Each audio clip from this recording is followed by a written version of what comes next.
जय हिंद मेरे प्यारे दोस्तों, स्वागत है आपका अपने YouTube चैनल प्ले स्टडी पर। तो मेरे भाई आपको पता होगा कि यूपी बोर्ड एग्जाम 2026 का आपका 10 मार्च का जो आपका चित्रकला का पेपर होने वाला है मेरे भाई।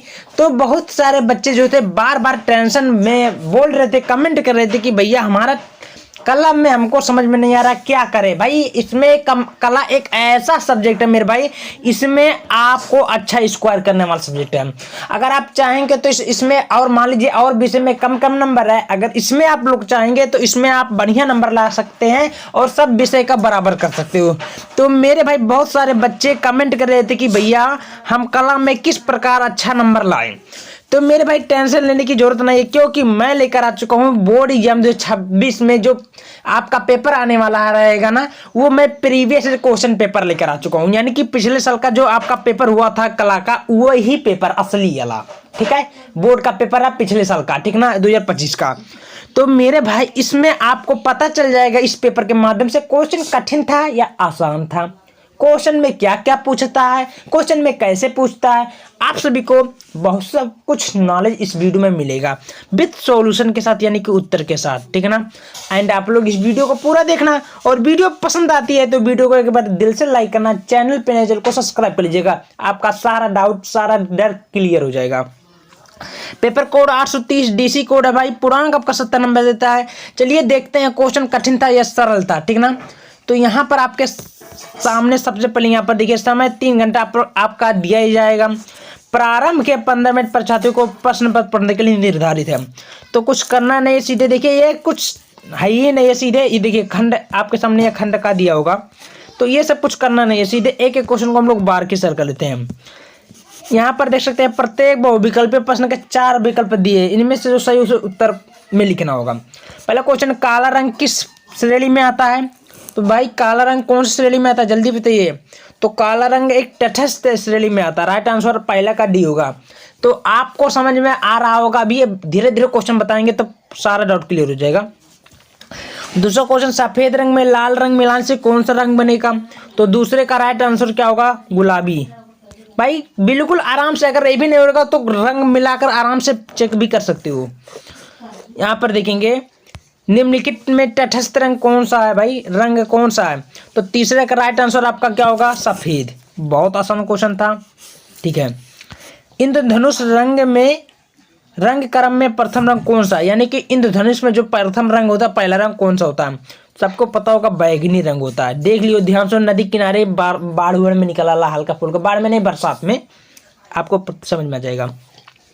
पांचवा का आंसर क्या बोल रहा है कि पीला रंग किस श्रेणी में आता है? पीला रंग कौन सी श्रेणी में आता है? तो अग्रयामी। राइट आंसर आपका ए होगा। फिर 6वां नंबर देखिए क्या बोल रहा है, हरा रंग किस प्रकार का होता है? तो 6वें का राइट आंसर किसका होगा? शीतल। राइट आंसर भी होगा। 2 वर्ष को मिश्रित करने पर प्राप्त वर्ण कहलाता है, क्या कहलाता है, जल्दी बताइए। तो 7वें का राइट आंसर आपका होता है द्वितीयक, ठीक है। 8वां देखिए, कौन से रंगों का माध्यम सर्वाधिक पारदर्शी होता है? तो 8वें का राइट आंसर क्या होगा?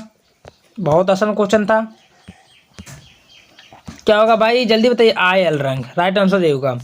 रंगों के संबंध में सही व्यक्त करें। तो 9वां का राइट आंसर क्या होगा? Host walled. आपका राइट आंसर ए होगा।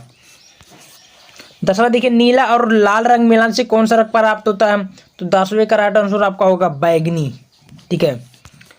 द्वितीयक रंग किस प्रकार प्राप्त किए जाते हैं? तो 11वां का राइट आंसर आपका होगा पहला, 2 प्राथमिक रंगों के मिश्रण से, ठीक है। राइट आंसर 11वां का ये होगा। असली के तेल का प्रयोग किया जाता है। असली के तेल का प्रयोग किया जाता है। 12वां का राइट आंसर आपका होगा तेल के रंग के लिए। राइट आंसर आपका क्या होगा भाई, जल्दी बताइए। ये राइट आंसर आपका भी होगा। फिर 13वां नंबर क्वेश्चन बोल रहा है कि ईजल का प्रयोग किया जाता है। तो भाई 13वां का राइट आंसर ईजल का प्रयोग करते हैं तो चित्रकारी के रूप में। किसमें प्रयोग करते हैं? चित्रकारी। राइट आंसर आपका क्या होगा? तीसरा का ए होगा, ठीक है।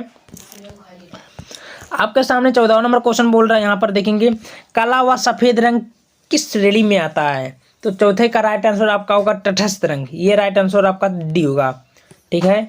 15वां नंबर क्वेश्चन आपके सामने बोल रहा है, ध्यान से देखेंगे, किस नंबर की पेंसिल से खींची गई रेखा सबसे डार्क होती है? डार्क होने का होता है गाढ़ा, यानी कि चटक के जिको बोल जला। तो 15वां का राइट आंसर आपके सामने क्या होगा भाई, 2B। राइट आंसर आपका होगा 2B।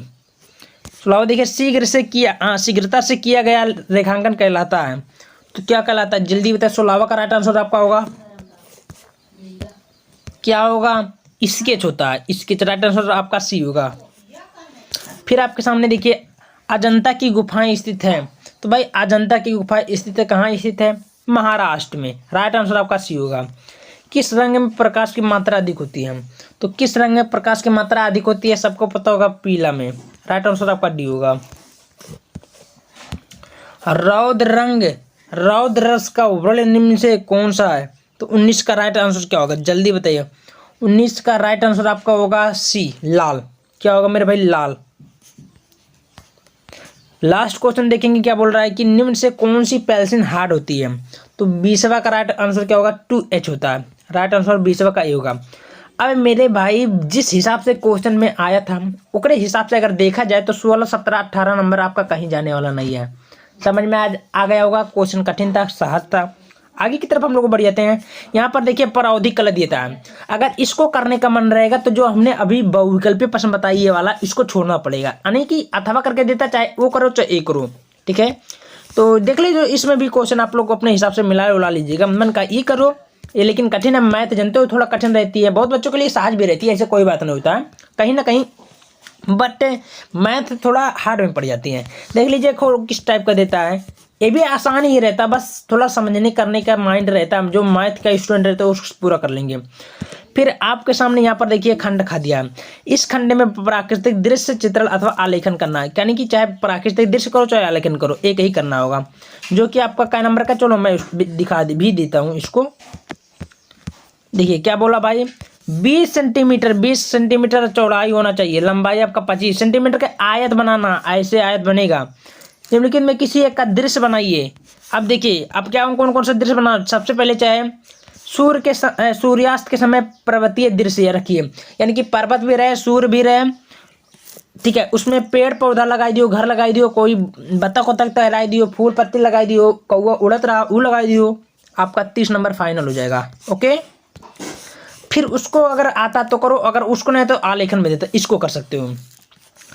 8 सेंटीमीटर की व्यास यानी कि बीच, ऐसे 8 सेंटीमीटर नापो पली, ऐसे वो बनाना होगा, वृत्त माने गोला। आलेखन के रचनाकार में कमल का पुष्प बनाना, पत्ती सहित वह मछली कलियां भी रहे, ठीक है, जो कि आपको करना होगा। अगर इसको करेंगे तो 30 नंबर इसमें मिलेगा, ठीक है। फिर आपके सामने प्रावधिक कला देता है, प्रावधिक कला हमको करना ही नहीं है, सीधा अपने टॉपिक पे आगे की तरफ हम लोग बढ़ जाते हैं। सीधे अपने टॉपिक पर जाते हैं, खंड खा और स्मृति चित्र में। देखिए क्या बोला, इसमें थोड़ा ध्यान समझेंगे, आपका 10 नंबर ए देगा, इसमें एक और है उसमें 10 नंबर, आपका पूरा फाइनल हो जाएगा। देखिए, निम्नलिखित में किसी एक का स्मृति चित्र प्रकाश का छाया दर्शाइए। स्मृति चित्र बनाना कम से कम 15 सेंटीमीटर से छोटा ना हुए, हजारा बनाइए, किताब बनाए का, चाहे कपलेट बनाए का, चाहे हॉकी व बॉल बनाए, यानी कि फुटबॉल, गेंदा और बैट, एक बनाओगे वो भी पेंसिल के साथ सेट करनी है, आपका 10 नंबर मिल जाएगा। खा देखिए 15 सेंटीमीटर से छोटा नहीं होना चाहिए। अंगूर का गुच्छा बनाएगा, चाहे लौकी बनाएगा, चाहे अनानास बनाएगा, चाहे मूली और मूली के पत्ती के साथ बनाएगा, 10 नंबर इसमें। मेरे भाई अब आप बताओ कि 70 में क्या नंबर आ जाए, कमेंट करके बताना क्वेश्चन कैसा था। वीडियो को शेयर करें, पसंद आए लाइक सब्सक्राइब करें। बहुत